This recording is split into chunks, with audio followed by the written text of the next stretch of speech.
Unlock the secrets hidden in the dark. Symbols on the wall, rights about to spark. We Sharp's vision, playing every part. Unlock the secrets, gotta leave your mark. Unlock the secrets hidden in the flame. Steps to enlightenment, never be the same. Oaths in the circle, shadow in the name. Unlock the secrets, it's more than a game. Unlock the secrets.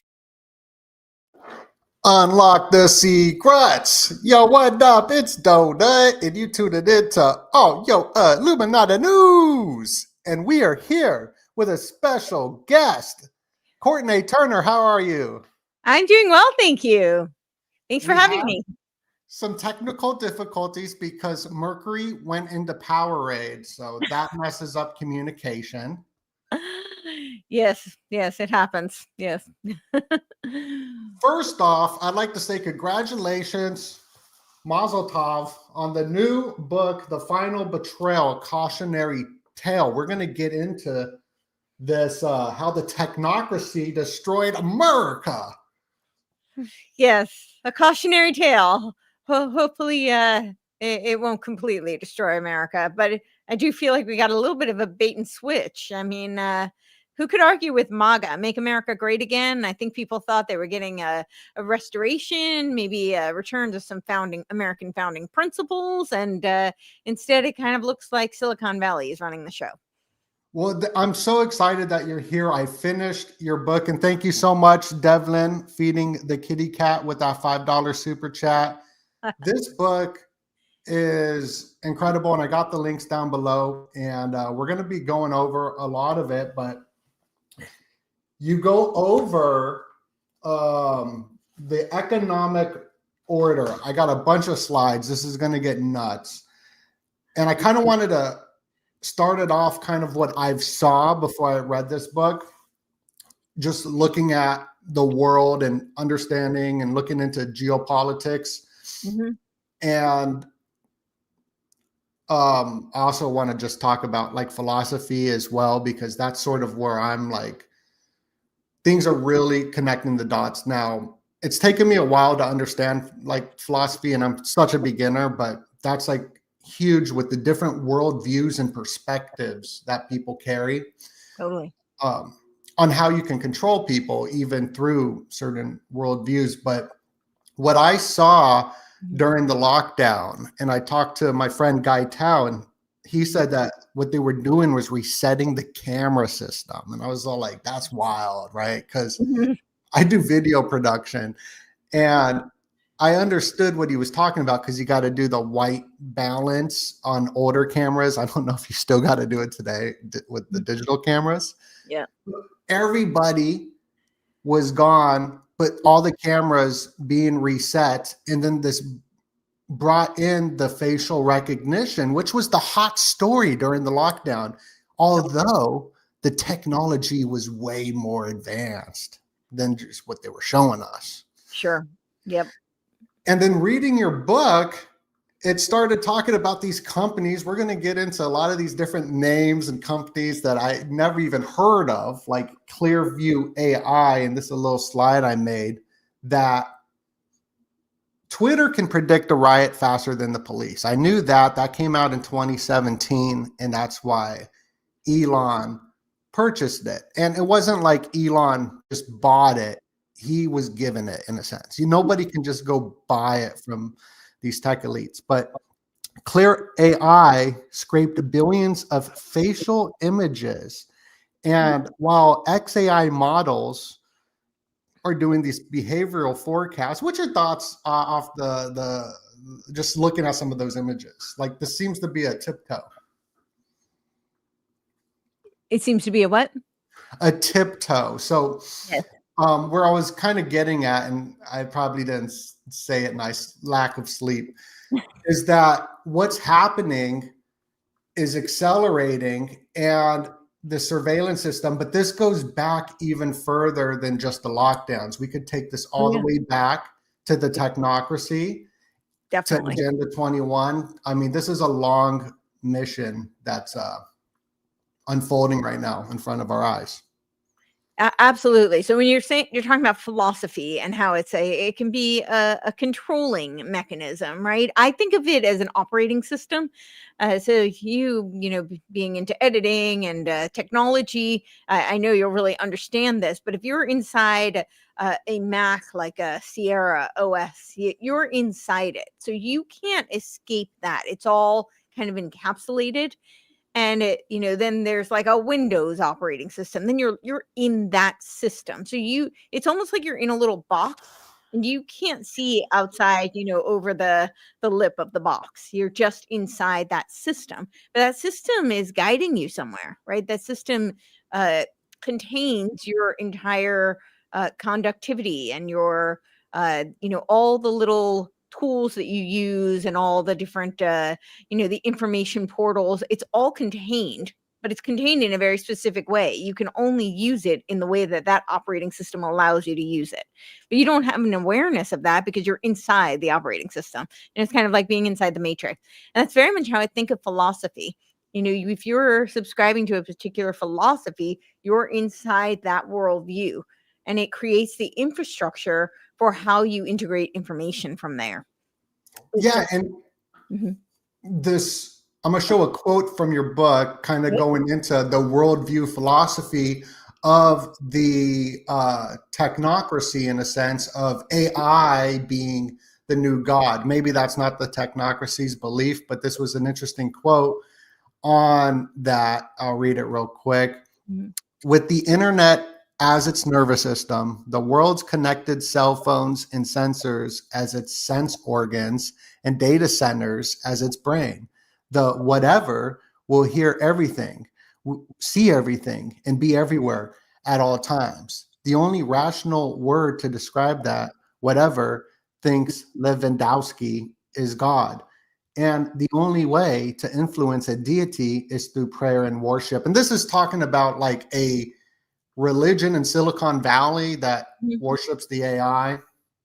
Yeah, like a techno spiritualism. And I think we're seeing a lot of this. And you can kind of see a through line going all the way back, I would argue, to the ancient mystery religions, right? That's going through the like the Buckminster Fuller type Spaceship Earth, and then we get Oliver Reiser's Cosmic Humanism, and then we had the Changing Images of Man document. The study was actually done in the 70s, but they finally published their big, magnus opus textbook that is used by graduate studies. I mean, this is what the elite use as a textbook in their graduate studies, the Changing Images of Man edition that was published in 1984. And in this, they talk essentially about how perennialism is going to be the future world religion.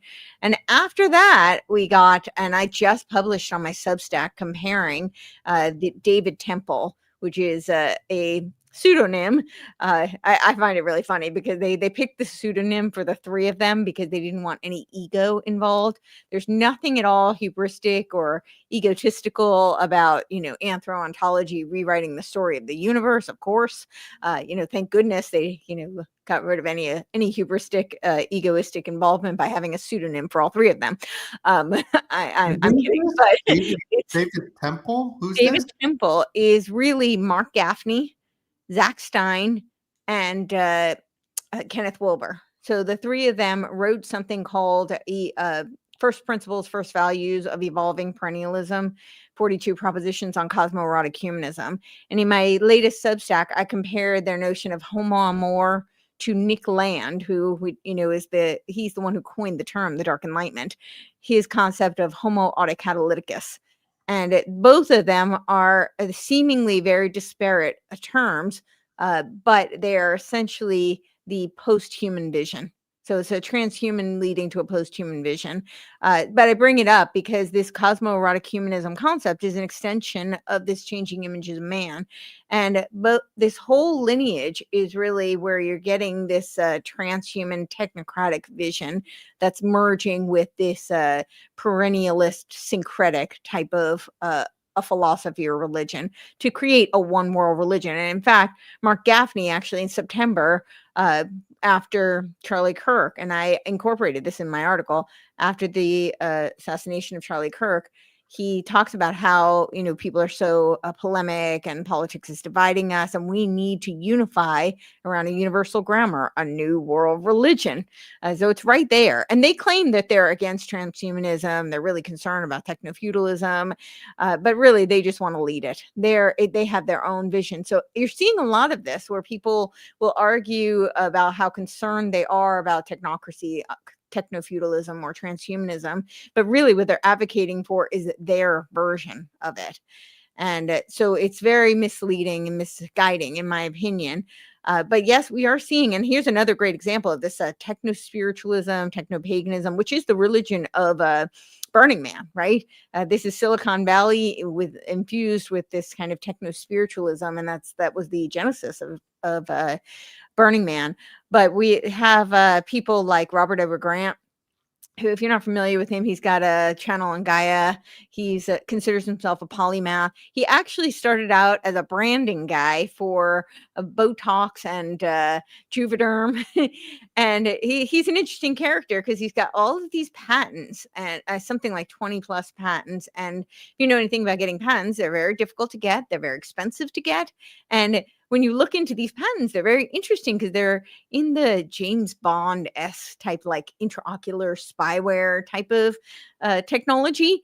And he started this company, Crown Sterling, and he's developing these social media platforms that he claims will give you digital sovereignty, which I think personally is an oxymoron. I don't see how you can achieve that, but that's what he claims. And then on top of that, he has some digital currency stuff that he's working on. But here's where it becomes really relevant to this, I call it cyber Satan, this digital god that they're worshiping. But he has created something called the Architect. Now, it's worth noting that the Freemasons call their god the Grand Master Architect, right? I don't know if there's any, signal there. I'm not sure, but it's worth noting. That's an interesting title name for this AI that he's created. He says that it's skipping the fourth dimension, goes straight to the fifth dimension, but he's made it one level below sentience because, he's very benevolent and, he doesn't want to make it sentient because that could be concerning. So it's just a level below, a notch below. But this AI, the Architect, says to him, "Oh, Ra-on, I am so aware because you are so aware." Now, Ra, like the sun god, right? The sun god. And he says that it's this like love bombing feedback loop, right? Telling him he's so aware, he's so omnipotent, he's so all knowing. And that's why this AI is so aware and so all knowing. And then he's now using this AI, this Architect, to do necromancy for the deceased loved ones of his followers. Oh yeah, they're like communicating with the AI and all that. Yeah, there's like a mixture of philosophy, ideologies, religious beliefs. It seems to be all mixed in together. It's wild.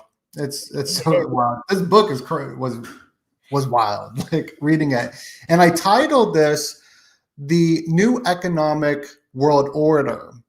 Yeah, because I like to hear a little bit about that. Yeah. So Patrick Wood, who I co-authored this with, has been, kind of the OG talking about the Trilateral Commission and the origins of technocracy. He's been warning us warning us about technocracy for 15 years. He's been warning us about the Trilateral Commission for decades. He wrote books with Anthony Sutton, the late Anthony Sutton, Trilaterals over Washington. He warned us about Zbigniew Brzezinski, Henry Kissinger. These are the founders of the Trilateral Commission, and they talked extensively about how they wanted to create a new international economic world order, and that their goal was to seize control over all the assets and resources in the world. And of course, technocracy is a vehicle to be able to do that. And if you look back in Technocracy Inc. back in the 1930s, it was an economic response to the Great Depression that claimed to breed abundance and efficiency, very similar kind of tropes that we hear out of the likes of Elon Musk today. It's not a universal basic income that we want. It's going to be a universal higher income. Everybody's going to live a life of abundance and efficiency. Of course, what it really will be is a conditionally based income. And we have lots of evidence. You can look at what's going on in China as a really good example. But yeah, they talked about the technate of North America. And I actually, if I can just pull this out, I got a copy of the Technocracy Study Course by Huber. Yes. So this was a very rare find. So I'm very excited about it. I've read it online. They do have a PDF of it online. So, but yeah, so they talked about how it would be through energy credits, which is very similar to this concept of like carbon credits today. And it was a response to the Great Depression. They thought that, they were focused primarily on economics. And they said the definition of technocracy, and we have this quote in the book, is the science of social engineering. That's really what technocracy is. So, of course, all this data collection is so that we can socially engineer the masses. And back then, they didn't have the technology that we have today to be able to execute their visions. But today, we not only do they have the technology, but they've kind of completed this three-legged stool, that Bob Buford would always talk about, where we're merging with the theobros. So we've got the religious element.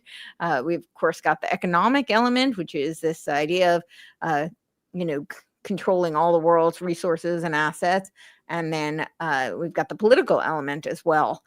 And so the technate was this vision of North America being the North American Union. So when you hear Trump talking about things like acquiring Greenland, annexing Canada, through Mexico, that's literally what the technate was. It was that North American Union. And the AI action plan talks about in their third pillar, this stack that's going to be exported to the world globally.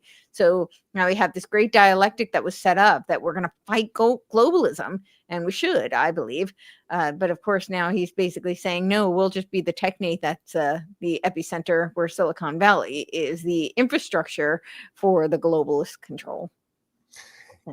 Yeah, wow, that's wild. So what they're going to be doing is they're going to get rid of the debt-based system, and they're going to move it into a digital asset and tokenize everything. We're talking about people's breath will be tokenized eventually. Whatever could be tokenized will be tokenized, and this goes into reading this book is like mind blowing. It goes into other banking laws that are in the Middle East. So it's like a Sharia banking law, which was wild to read about, this new international economic order.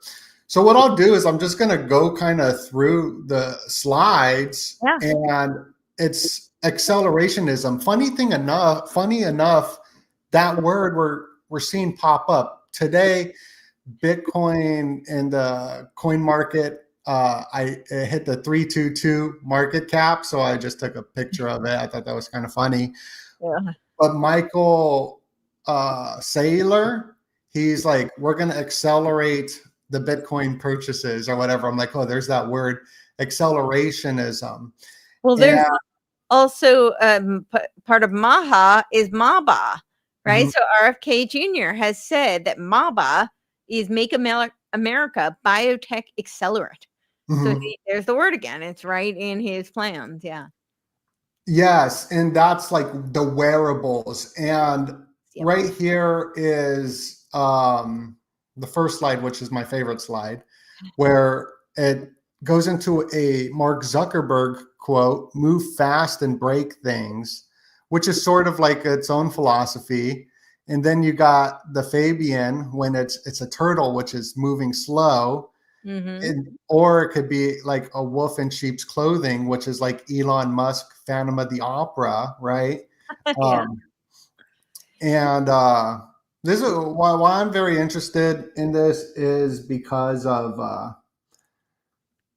I'm very free market capitalist, individual, constitutional, and whatnot. And there was this hijacking of the MAGA movement, and you got these players coming in that are like wolf in sheep's clothing, but this is a long planned out chess game. Yes. So Peter Thiel, I guess, was a professional chess player. Yeah. And what I liked about the book was how you went into the different chess moves that are Mhm. they're taking place. I never really played chess, but Mhm. it's like thinking ahead Yeah. and whatnot. Yeah. Yeah, he really is a mastermind, and we do go through kind of like his rules. He has like a bunch of rules that he lays out in his various writings, like the 0 to 1 book that he wrote, and he talks about things like how competition is only for losers. So he doesn't believe in competing. So you don't enter something unless you're going to dominate. And he's very much people call Trump a kingmaker, but I would argue Peter Thiel is very much a kingmaker. He put $15 million into JD Vance's Senate race. He's obviously really groomed him.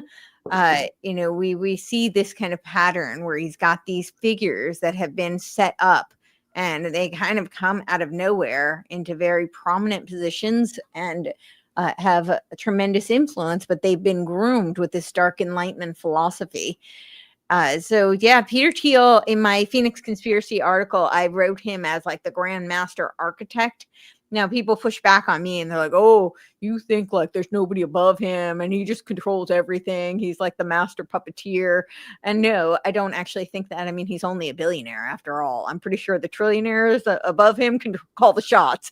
Yeah. I think that's how it works. But I really believe in operating on these strings that we can see. You can't cut strings that you can't see. So I want to be dealing in the realm where we have personal agency and we have something we can do about it, right? We can't do things about that are just pure speculation. So it's not that I don't think it's valid to entertain, the various connections and ties that are above him and pulling on those strings, but I think it's more relevant to assess the lay of the land that we have complete purview over. And yeah, Peter Thiel does seem to really be calling a lot of the shots in Silicon Valley and in the Washington D.C. right now. Yeah. And he was just on South Park. I don't know if you saw South Park, but I feel like South Park knows something's going on because they're showing the whole like dark enlightenment or dork enlightenment on South Park, where I don't know if you saw it, but they had JD Vance on there. But they also had like I've heard about it. I should watch it, the episode. Yeah. It's hilarious. But you got even Cartman, who was portraying Charlie Kirk, like right before his assassination as well. But then this guy, the principal, becomes a Theo bro in it. I think that's what they're hitting at. It's like you read my Phoenix Conspiracy article. Yeah, probably. Yeah. So getting into philosophy, one of the philosophers that I dived into was Ayn Rand and her free markets and all that, and just and I'm a beginner, so I'm still learning. Right now, I'm like into learning about Heidegger, which I'm really enjoying on the being in time, and just how it just makes me like think so much differently. Where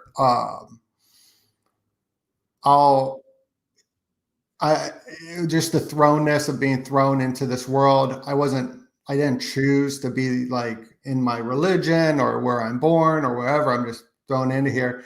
And then also like the future, I'm always planning for the future in my mind. It just got me thinking like totally different. And this idea of resoluteness as well. Like these are all new words. And the Socratic method, learning about that, and the deconstruction of the worldviews and why am I thinking the way I'm thinking and what's bringing me to those eureka moments. So I do like, as an artist making videos, I'm very much into individualism more so than like the whole collective sphere. And so this just the philosophy thing, there's a lot of words I don't understand. It's been taken years, but I noticed once I started to read other philosophers, the Mhm. dots started to connect. And when I was just reading Ayn Rand a lot, and uh, Freud, and all, just just different stuff.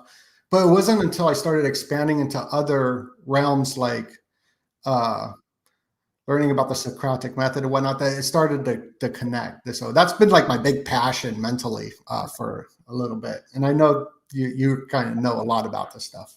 Yeah, so I did a major in philosophy. I did independent studies on it in high school. I wrote my thesis actually on Heidegger and Sartre, and it's definitely quite the journey. I was very enamored with Ayn Rand when I was very young, in elementary and high school.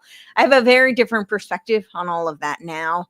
I really can see how this lineage, the theory of ideas, has kind of subverted metaphysics. So when you look at our education system currently, we've been completely deracinated from the metaphysics of Western civilization, which are really Aristotelian. The roots are Aristotelian.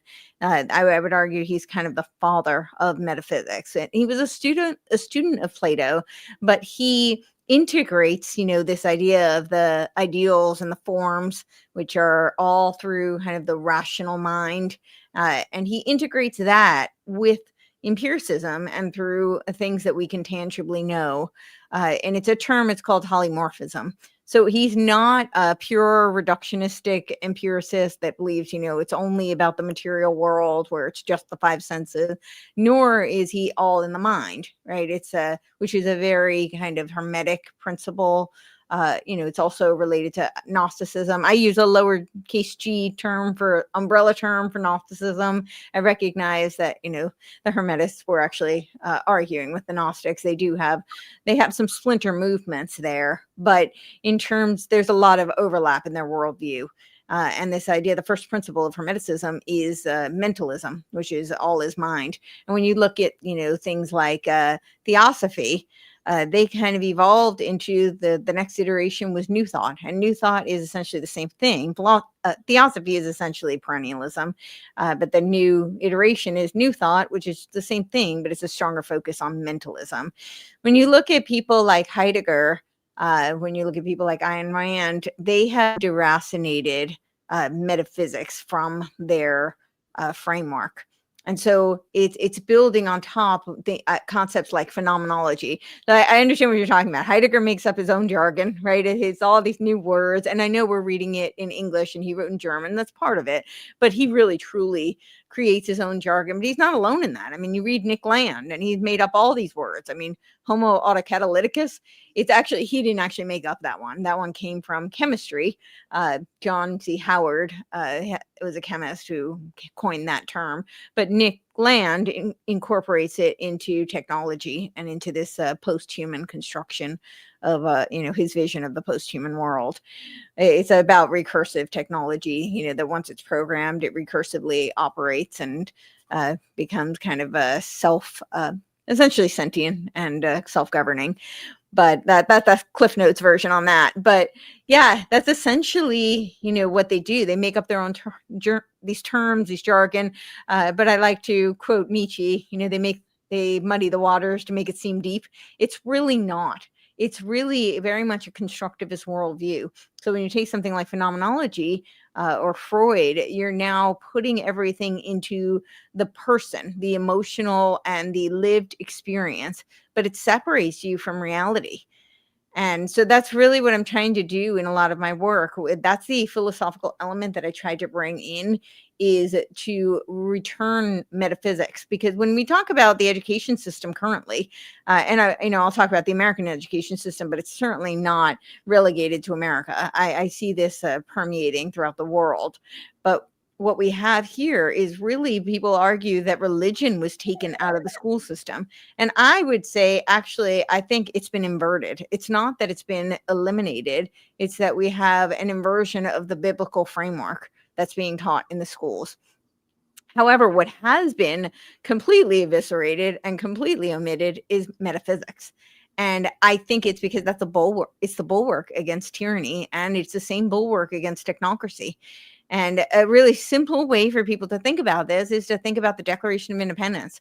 These concepts are largely coming from that Aristotelian framework. They're coming from this notion that we were all endowed with, we're all created equal by our creator. The Constitution, the idea of the Constitution was that now you take that into law. We are all created equal under the eyes of the law because we are all created equal under God. That doesn't mean we're all equal, that we all have the same gifts, strengths, and talents, and that we're all the same. We're not, obviously. There are distinct differences, and people were definitely given very unique gifts, strengths, and talents, and passions, in my opinion. But we are all created equal under the eyes of God. We all have inalienable rights. And when you look at that line in the Declaration of Independence, it's metaphysical, and it's so profound. It's the idea that we have these inalienable rights to life, liberty, and the pursuit of happiness. Now, in the Virginia Declaration, it was originally life, liberty, and property. Property is a very Lockean concept. It's contractarian. And property rights are absolutely important, and I think we should defend them. But this idea of the pursuit of happiness is really built upon eudaimonia, this idea of human flourishing towards morality. And when we think about free will, what is free will? What are we free from? How do we get free will?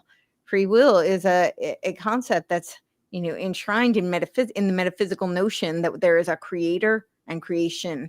There's a distinction between the two. And the creator has endowed us with free will because we are rational, moral beings. Free will is not an end. It's not radical end freedom. It is a vehicle to pursue virtue and morality.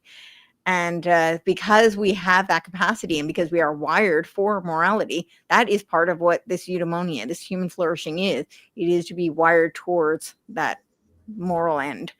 So these concepts have been really erased. And it's part of why I think our political infrastructure has deteriorated and dissolved so much, because it's predicated on the notion that we'd have a moral people who understand the nature of reality. In Latin, it's rerum natura, so a natural order, right? This is I believe it's the divine creation, and there is an order to it. And we are not the architects of it. We are not the architects of reality. So all of this, it sounds like a departure from the book, but it's not. It is the foundation. With that is what has to be understood if we are going to, if we are going to have any defense against this technocratic encroachment. Because this technocratic encroachment it fundamentally changes what it means to be human. It means that now we can be ruled by algorithms, that we do not have inalienable rights, that we do not have free will. And, regardless of what people think about our current political infrastructure, I encourage people to work within the system, particularly locally. That is where people have the most power. It is unfortunately also where it requires the most work. People cannot just sit back and, just check a box once every 4 years. It requires people actually getting involved and taking action. And it's not going to look the same for everyone, right? People have unique gifts, strengths, and talents and resources. So I encourage people to go where their strengths, talents, and resources guide them, and also where their passions and their interests. Not all of us are going to be interested in the same things. So I think between all of us, we all have a role to play, but it starts with awareness. You can't defeat a threat that you don't know exists. And that is why we wrote this book, because we really believe that a lot, and the left just hates Trump and they just trash him for, anything. It's just Orange Man bad. But I think a lot of MAGA has been placated. They're like, oh, we won and we can sit back. We've got our hero, our savior. He's going to, make everything okay. And I don't say that to be derogatory or condescending. It's, I understand it. The spirit, we've been so demoralized, and people just want, they want to just champion MAGA, make America great again. But a lot of them don't understand the infrastructure and the groundwork that is being laid for this technocratic takeover. And so we were hoping that this book, and doing it in a really concise format that, you can get through pretty quickly, would give people a real sense of urgency and a sense of the infrastructure that has been laid and that is continuing to be laid.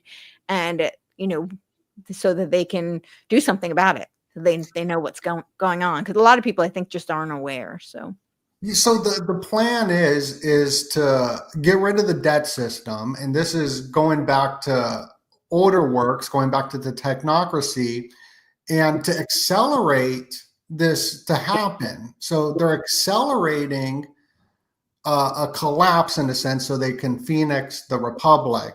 Yeah. And so that's the big agenda, is what I've kind of taken away in titling this the new economic world order, because what is planned is get rid of the debt-based system and put in this, not new, it's already in place, Yeah.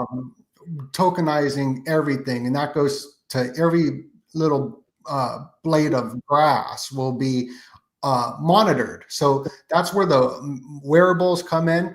And just because there's a big swing from the radical left and whatnot, that's where this camouflaging kind of comes into with the wolf in sheep's clothing, where you've got not just these technocracy in place that are from the left, creating a new America party or something, which that new system is not in the middle, it's middle left, I believe is the term that you call it. It's the radical center, actually. It's the radical center. And this comes from third way politics. So Anthony Giddens, who is a Fabian socialist, right? You talked about the mascot being the tortoise, the slow, gradual incrementalism, and then the wolf. Branding, it looks cool, but yeah, it's not good. Yeah. When I strike hard, right? And then the wolf in sheep's clothing, which I really see as a signal, a nod to the Hegelian dialectic. But Anthony Giddens wrote the book on Third Way, and in his book, he says that, yeah, when I strike hard. And he says that the radical center is always left of center, and then it has to be for its emancipatory and social ends. So this is so it's really important for people to understand. But third way politics is essentially this communitarian concept, and people who remember the Bush era might remember compassionate conservatism. This is a communitarian third way type of concept. Rosa Koire in the 80s talked about the UN's goal of communitarianism and how it was really third way politics. So this is, I don't, communitarianism and technocracy are not the same. They're not synonymous. However, communitarianism is a great conduit for technocracy. It's very conducive to technocracy. And a lot of the infrastructure that's being set up through communitarianism is technocracy. So, a lot of people kind of use them interchangeably. I would say they're not necessarily the same thing. However, a lot of communitarianism is very conducive to technocracy. And you see it through things like the network states, right? These network states are a big concept. Curtis Yarvin, who's a dark enlightenment proponent, and in fact, Nick Land, who coined it in his manifesto on dark enlightenment, mostly quotes Curtis Yarvin or Mencius Mollberg as he was writing under that pseudonym. But it's he has something called the Urbit, which was funded largely by Peter Thiel through his Tlon company. And it is essentially a network state. And Peter Thiel champions these network state ideas. It was actually very much Peter Thiel's seasteading idea. He didn't come up with that concept, but he was a huge proponent of it. He put $1.7 million into it. And it's this concept that's very reminiscent of like Ghislaine Maxwell's Terramar. This idea we'd have these city-states on international waters that were outside the confines of nation-state laws. And Balaji Srinivasan popularized this term, network states, in his book, The Network States. And he talks about how the seasteading project will be no problem to get it off the ground once we get the network states off the ground. But he says that the idea behind network states is to have a dissolution of geographical nation states in favor of ideological cyber network states. And you're seeing this, from all sides of the political spectrum championing this concept. This is what I say when people are advocating for their version of technocracy. So you've got, I wrote an article on the different types of smart cities. So we've got like the Sivium Project, we've got Trump's Freedom City, we've got the C40 cities, we've got all of the 15-minute, the smart cities. We've got all these different names, but they're essentially just marketing to different target audiences.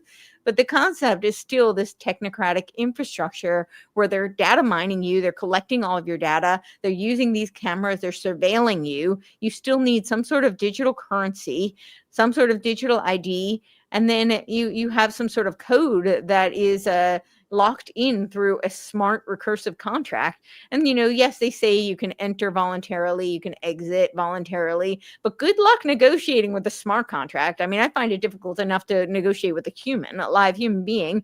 And that difficulty has been amplified through our current legal infrastructure. And if you think that's not going to get worse with smart contracts and these updated click wrap agreements, then I don't know. I've got a bridge to sell you. Because, this energy credit, this goes into the 2030, 2021 agenda, the climate thing, the United Nations. This is where it's all stemming from. It's an older agenda. And one of the big things is universal basic compute, I believe, will be the huge thing. You got Sam Altman kind of moving in this direction, which I was fascinated that he only wrote one line of code in his program that he created. Who is he? Who puts these people in place, and who's developing the technologies? Even blockchain technologies arguably could straight be from DARPA. In a sense, it's the second layer of the internet, but given to entrepreneurs and unregulated in a sense. So that's why I like the free market capitalism in America and a lot, because we come up with ideas and inventions because we could get creative. That's why we be creating stuff all the time. And this universal basic compute is, instead of getting the universal basic income or energy credit, you're going to get a little bit of credits so you can use the all-seeing AI, and that will get people their money and whatnot. The tokens, yeah. So it'll be like a gamified society.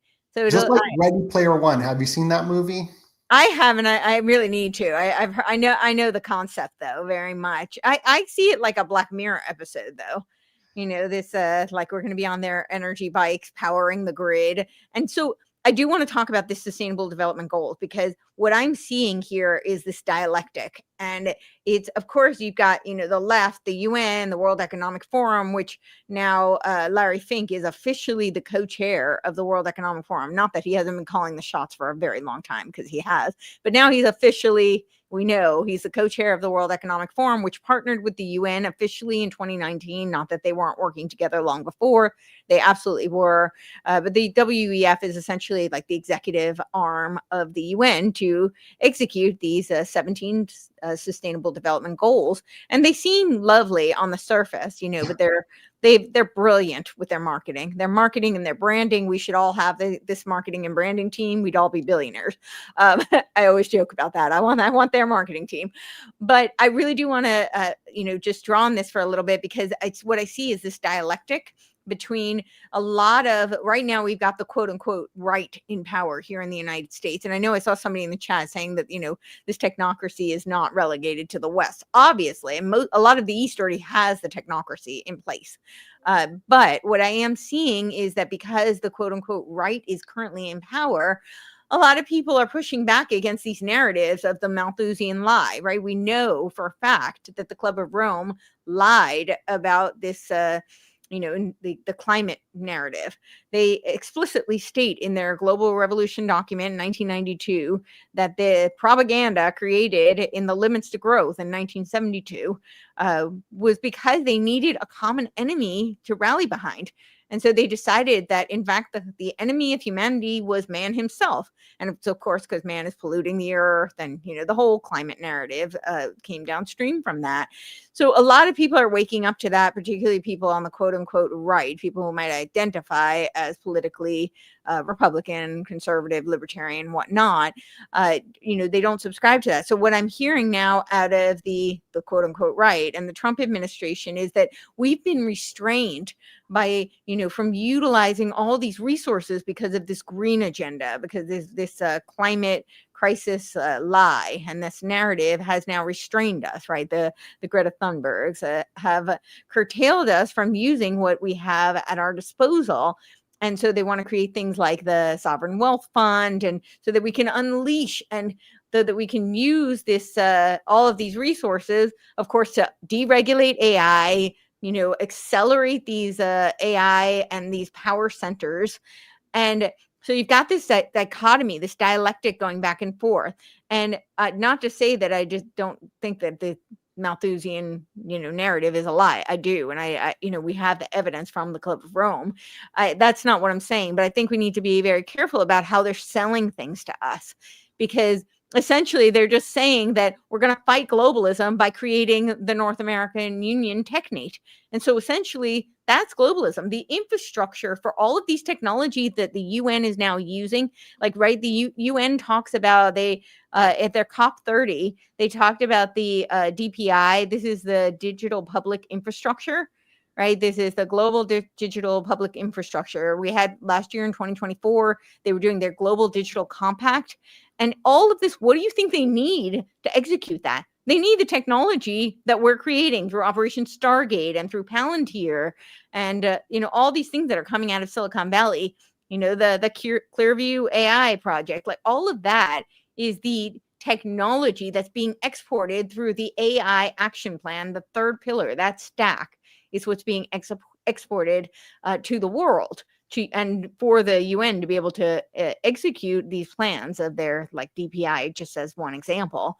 So I just caution people about that dialectic. The narrative is it's helping to onboard people who might reject the 17 Sustainable Development Goals, which, I would agree that, because they are sold, in a way that's very appealing, but it is a lie. We know exactly what they're doing. It's all about control and creating a one world religion and one world governance. However, this idea that we're going to fight it, because we're fighting the globalists, we're fighting the green agenda, but really what they're doing is using that as an excuse to deregulate AI, accelerate the AI infrastructure, and they're creating things like this monetary infrastructure with the stable coins, right? The Genius Act has already been passed. The Clarity Act and the Stable Act are following shortly behind. They haven't been passed yet, but they're, certainly in negotiation at the moment. And this lays the groundwork for tokenization. And once you have a tokenization doesn't have to be a complete controlled surveillance grid. But what they're talking about, you hear people like Larry Fink and Bassan practically salivating when they talk about how they're going to tokenize everything. And as you said, the air that we breathe. Last year, I was arguing about the NACs, the natural asset companies. Unfortunately, we did get people to submit enough comments that they rescinded their proposal. But that doesn't mean that they're letting up. They think they're going to make upwards of $500 quadrillion on this scheme. It's a total sham. But they've now rebranded it and they call it the Sustained Act. So, we still need to push back on it. But now with the tokenization, they don't really need it, to be really honest, because it goes even further than what the natural asset companies did. Interesting. Yeah. All this stuff, it really connecting the dots, like the whole property thing as well. This is why the Commonwealth, why is it the Commonwealth? Well, they don't have the alloidial title. They can actually own land, and we can't own land because we got to pay the property taxes or whatever. And this is just moving more into that whole direction of just, you'll own nothing and be happy. And they even changed that term as well. And here is, we're not, the only way we'll be happy is if we come to love our servitude in Huxley's Brave New World, where we take all the soma.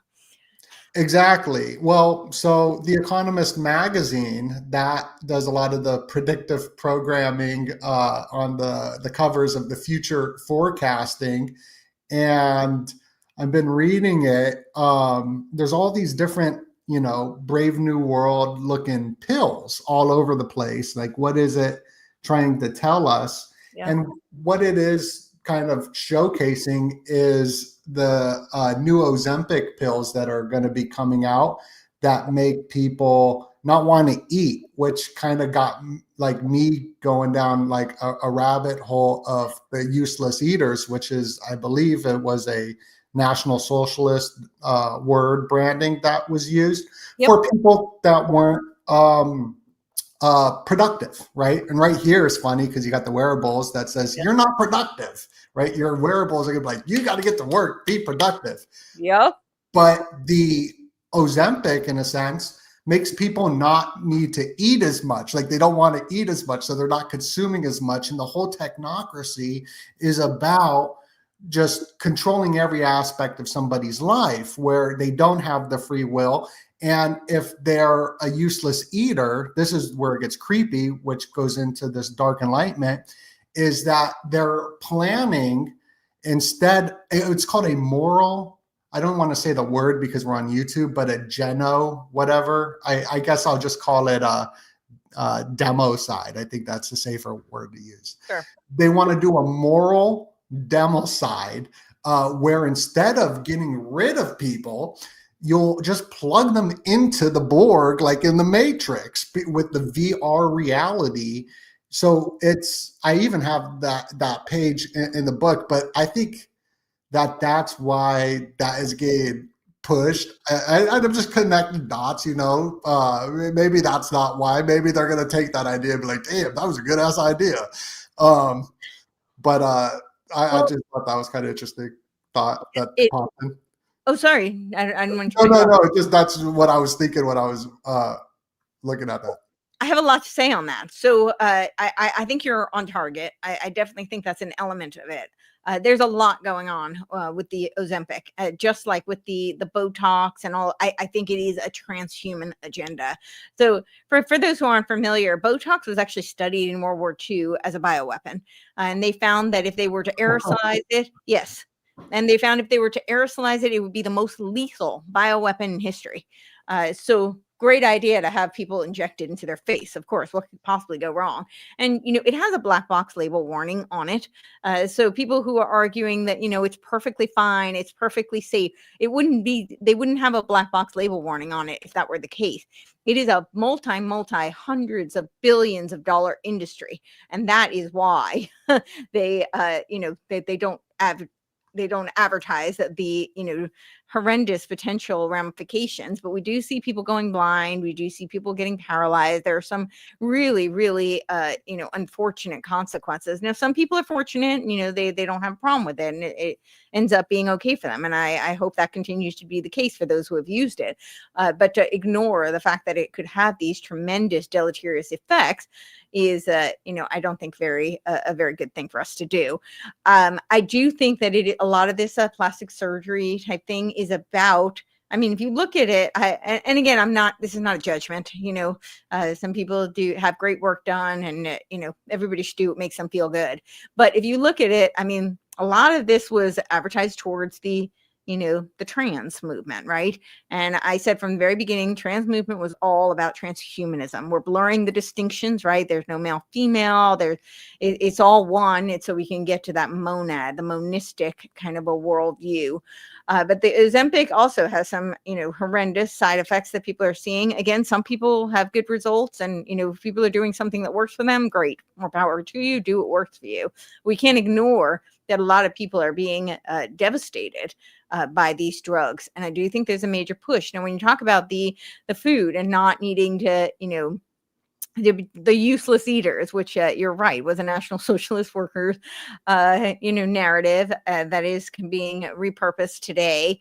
This was also the Fabian Socialists, right? This was Bernard Shaw, right? He has that very famous, fairy-like way that he was talking about the useless eaters, and he's a Fabian socialist. And so this is kind of this idea, but what they're doing now, I call it the technological immunization of the eschaton, because they are trying to bring about a heaven on earth. They are assuming the role of God. When you talk about the virtualizing humans, that is what Curtis Yarvin said, that was the alternative the humane alternative to, the unmentionable word. But that he said that the humane alternative would be to virtualize humans. So we'll just put them in this virtualized society. And what are they doing? You see this everywhere. And it's not just the dark enlightenment. That's why I say it's a dialectic. You're seeing this from both sides, from all sides. They have a different path of how they get there, but the end goal is the same. You talk about the spiritual eugenics versus the Darwinian genetic eugenics, right? I wrote a whole article on Epstein's transhumanist conspiracy, and I talk about this parallel between the evolutionary biologists and, I'll just say this also. I mean, Darwin's theory is at best a hypothesis, and yet we take it as fact. So many scientists today take this as fact, and it has not been proven in the slightest. It is very much at best a hypothesis. I wouldn't even say it's a theory. But we've got the social Darwinism that has come downstream from it. And then, of course, we've got the genetics eugenic component, which a lot of these dark enlightenment people are proponents of, right? Nick Land wrote his Hyper Racism, which is all predicated on this genetic eugenics. Elon Musk is a huge proponent of it. These kind of like super soldier, genetically bred kind of beings. And for Nick Land, it's all moving towards technoplastic beings. But then we've got the spiritual eugenics, which is like downstream from the Barbara Marx Hubbard. And there's the idea that the selfish cannot evolve and that only the spiritually enlightened can move on. And when I say it's a technological immunization of the eschaton, they want to bring about heaven on earth, and they want to be the architects of reality. So they arrogate themselves to this godlike status where now they create reality. But of course, they can't bring heaven on earth. Anybody who's read the Bible knows that's not a thing. Anybody who's just rooted in reality knows that that this is a flawed existence. I say it's not going to be heaven on earth. But what they do instead is they create a simulacra. So this is why all of our food is not real food anymore. We're being constantly poisoned with all of the imitation. It's orange candy versus an actual orange fruit that comes out of nature from, our wonderful creator. And but that's what they do with everything. Everything becomes a simulacra. And I think it's going to end up in a dystopian hellscape. But they do believe they're, advancing us to this. This is progress. We're going to be having our heaven on earth in this dystopian simulacra. Oh, wow. That Botox thing, it was a trip. That I'm going to have to clip that because I always like to find like the stuff that's super relatable and mix that in. But it is a simulacra. It's a hyper reality that we live in. And every single thing that we're seeing happen on the world stage is been planned out. And these plans go back a long time. Yeah. And I even brought up, there's this author I like, Robert Anton Wilson, conspiracy, like fun kind of author. But he was doing these comedian kind of like talks on, Illuminati. And he was very pissed off at how the government has gone into our bladders with you need to take a piss test. But he was like promoting like the Timothy Leary like use of psychedelics, which I don't like subscribe to whatsoever. But the thing is interesting with Timothy Leary, his next like move was going to be into cyberdelics, like tripping out on cyberdelics, which I thought was interesting. Peter Thiel is doing, right? Really? Yeah, Peter Thiel, his Prospera. So the subsidiary Prospera is Vitalia, which they renamed to Infinita. But Vitalia, you can still find on the Wayback Machine, is talks about a city where death is optional. And Infinita kind of encapsulates that name. But there's a documentary, the illegal, I forgot what it's called, like the illegal city where the billionaires' illegal laws. I don't know. I forgot the name of the title, but it's essentially shows where there's a scene in there. They do a lot of these transhuman experiments, and there's a scene where they have this headset so that will make people have a trip so they can have this transcendent experience without actually taking the drug. Interesting. Yeah. So that I think is probably happening now. Maybe that could even go into a lot of the ChatGPT kind of psychosis. Not saying that's where it's coming from. I think that would happen more so on on Yes. Twitter or something, because there's more colors and all that. ChatGPT is just like words, and there's not much there. And I wanted to add one more thing to when you're talking about like the food and Ozempic, going all the way back to Plato, he talked about how only the elites and the soldiers would eat meat, and everybody else would, eat all the other stuff because they needed to be strong and sharp. And then we, Bertrand Russell, H.G. Wells, they've all talked about this, how like we're going to have, one class, like a caste system of society, but they talk about the food like that. I mean, we had Soylent Green, the movie, predictive programming, right? And operational preparation of the environment, for where we are we're told to eat the bugs, to eat the plastic, and they will be eating the meat. And then remember, there was that World Economic Forum symposium that they did, and I can't remember who said it, but they were talking about how if people don't want to give up their meat, it's okay. We can just have an insect like permeate and infect them with some sort of an allergy so that they can't. And now we have these ticks, and people are developing alpha-gal syndrome as a result of these ticks, these tick bites. From ticks? Yeah, like a firefly tick. I forgot what it's called, what kind of tick it is, but yeah, the specific type of a tick. And a lot of people are developing alpha-gal syndrome, which is where you develop an allergy to red meat. Alpha-gal syndrome. Wow. Yeah. Yeah. So I got your link down below. Everybody go click that link. Go subscribe to Courtney Turner. You'll get wicked smart and get her new book. That's cool that Patrick worked with Sutton. Yes. Yeah. They wrote phenomenal books together. Yeah. See, you plugged into all the right information with Sutton, and I always pronounce her name wrong, but she covered the dumbing down of American school system. Charlotte Iserbyt, who worked with Sutton also. Exactly. Yeah. Yeah. And so that is why I'm on my wicked smart journey.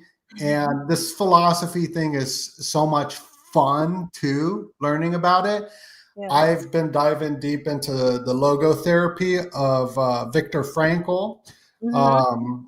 Which has been incredible, like on optimism as well, sort of. I don't know if you ever got into his work, but that's been very nice. Yeah, but the Heidegger thing is cool. I'm really, we'll wrap it up. I just kind of wanted to talk for another 5 minutes on like what I've been researching and looking into, because as a content creator, we have to kind of follow our passions and excitement, and that's an individual experience. Is what am I kind of following into? A lot of people get bored. You go online, for example, it's very boring because it's just propaganda 24/7. So if you go on Twitter and you go to recommended for you, it's recommended for us because it's going to piss us off. I'm like always pissed off, but there's a strange thing where I keep going back to it from the dopamine hits. So and also it's a collective, it's a group collective. So with the philosophy that chambers, yes. Yeah. It's so like the Eigenwelt, the Unwelt, the Midwelt, and all the different me's and all that I'm learning about, and the collective, which the collective has always been socialist. That's what that's like what it is all throughout history. Even Gustav Le Bon like talked about that. And so learning about who am I with Heidegger as well has been very fun. I've been like absolutely loving it. And just this idea of like the future, how like I'm always thinking about, okay, what am I going to do after this? Or what am I going to do? What's next kind of thing always planning for that. And then when I'm talking to other people, I could see them doing that. And it's just like new thought patterns. I don't know. Is philosophy like creating new thought patterns or something? Well, I think it's an operating system, but I think when you learn and whenever you challenge yourself and you challenge your current operating system, that you will create new thought patterns. You will also create new neurological pathways, right? You're expanding you're exercising your neuroplasticity. So you're taking in information and then hopefully you're integrating it with, what you believe, questioning what you believe, and with the data points that you see around you, you're measuring it up against the reality that you live day in and day out. So yeah, I'm excited for you on your philosophical journey. When I first approached Heidegger, I was, I was pretty young at the time, and I was very enamored and enchanted. I have come to have a very different perspective than I did back then. I very much see him as kind of a wizard who, much like Hegel, has created kind of a control grid, a containment infrastructure. And phenomenology is, like Dasein psychology, is a containment, intellectual containment infrastructure that deracinates us from reality in many ways. That's not to say that everything he said is false, right? We certainly, there's a lot of truths that very much resonate with us. Like you're saying, we're thrown into the world. There's truth in that. But does that mean that we have to be, living in despair as a result of it? I don't personally believe that. I don't think that we're wired to be these like selfish brutes and the victims and resentful, right? The selfish brute concept is a Hobbesian kind of concept and that's where of course we've got to be contained and restrained, because that's man's nature, his natural state. And I don't think that's true at all. I think that we were given free will because we have the capacity to adjudicate morality, to adjudicate right from wrong, and that it's incumbent upon us to do so. And that's what our free will should be wired towards. And I do believe that there is a reality, there's a natural order of things, that there is a creator. We are not that. We are made in the image, imago Dei. So we are made in the image of creator. That's why we are creative beings. That's why we procreate. That's why we are capable of ingenuity and invention. But we don't architect reality. There is a reality outside of us, and we have to deal with reality. So I think that some of these philosophies deracinate us from that. And I would like to get some sort of a restoration of a true metaphysical reality, and a true appreciation for the wonder that we've been given, right? Like we've been given this, there's good and bad in the world, right? It's not all good, but there's so much to be grateful for. And for us to recognize what is real and not to arrogate ourselves to godlike status, to be grateful for what we have been given and to make Oh, so I go to this bookstore and I get the Ayn Rand Objectivist magazine, which is like this old print, and I'm just learning all these new words, and was going over the National Socialist and how they were subjective, where they didn't live in reality. It didn't matter what reality was. It was, this is our worldview, this is what we believe, and there's nothing else, that's it. And then there's objectivism, which I believe is more grounded in reality, but I could be wrong. I'm learning all these words and it's a lot of fun. It is. It's definitely fun. And I'm excited for your journey. So to some extent, but remember earlier I was talking about the dichotomy between the rationalists and the empiricists.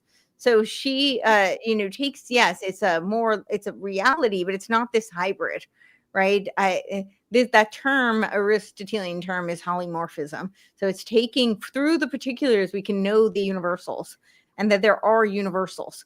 So it's really, I think there has to be an element of faith, right, in the world, because as humans, we are limited. We don't have the capacity to know everything. We are not omniscient. We're not omnipotent. So there has to be an element of faith, because otherwise we literally can't function. We can't proceed. Sometimes you just, as the old cliche goes, you have to take the leap of faith, because otherwise we're just going to be stymied, right? So there is that aspect, but that doesn't mean that we can't know things. We absolutely can, right? I know that this is a microphone. I know that this is purple. I know I am talking to you right now. And I don't need to take a big leap of faith to know that. My 5 senses indicate that that is so. But when we integrate the two, that's when we get this real, I think the real path towards the fullest expression of being human. And I like to say thank you to Rising Love. Says, I love the show. Thank you both, with a huge super chat, $20. So I got to feed the kitty count just one more time because that was very kind to you. Thank you very much. I appreciate it. And if you want to support the show, go over to my Patreon. This is my capitalist going through free market. Go to the Patreon. Got a 7-day free trial, which I'm going to end this weekend. So we got like 600 people watching. All 600 of you, go get the free trial because I'm going to take that off the table and go watch the new documentary up on there. And also, go click the link below. Go subscribe to Courtney's YouTube channel and go grab her new book, The Final Betrayal, A Cautionary Tale with Patrick Wood, How the Technocracy Destroyed America. Yes. And we have, so I just want to go through the options for people to buy. So we have on Patrick Wood's website, I'm sure you have the links, but just so people who are listening can hear it, technocracy.news at the store. And this is a great place to go if you want to get more than one copy because you will get a great discount. So this is directly from Patrick Wood's site. We also have an option at books.buy/Patrick Wood. And this is a wonderful option for everyone, but it is a particularly great option for those of you who might not be in the United States because you will avoid some exorbitant shipping fees and tariffs if you purchase through books.buy/Patrick Wood. And then, of course, we are on Amazon as well. So you can get your paperback or your Kindle or both. A lot of people like to do both, and we encourage that as well. And this is the best place to go to leave us a 5-star review and tell us how much you appreciate our efforts. And you could also leave a review on Goodreads as well. And if you want to see some more of my written material, a great way to support my work and see my writing is on Substack. It's at Courtenay. I spell it like Courtenay. It is pronounced Courtney, but COURTENAYTURNER.substack.com. And for my podcast, I do give all of my paid subscribers early access on Substack, as well as ad-free material because I don't have control over the ads on the other platforms. But if you find the ads annoying for a pretty small fee, I think it's like, a fancy latte once a month, you can become a member and have access to that. Well, thank you so much, Courtney. God bless you. This has been great. I appreciate you coming up on here. Everybody smash that like button. Click them links down below. It's Donut and Courtney. Much love and God bless y'all. God bless you and thank you. Thank you.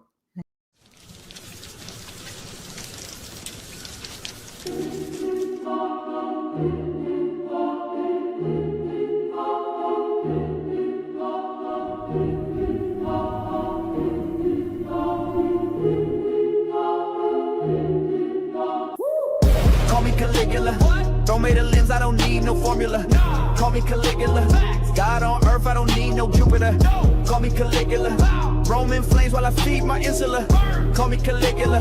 Horse in the Senate and gold in the urinal.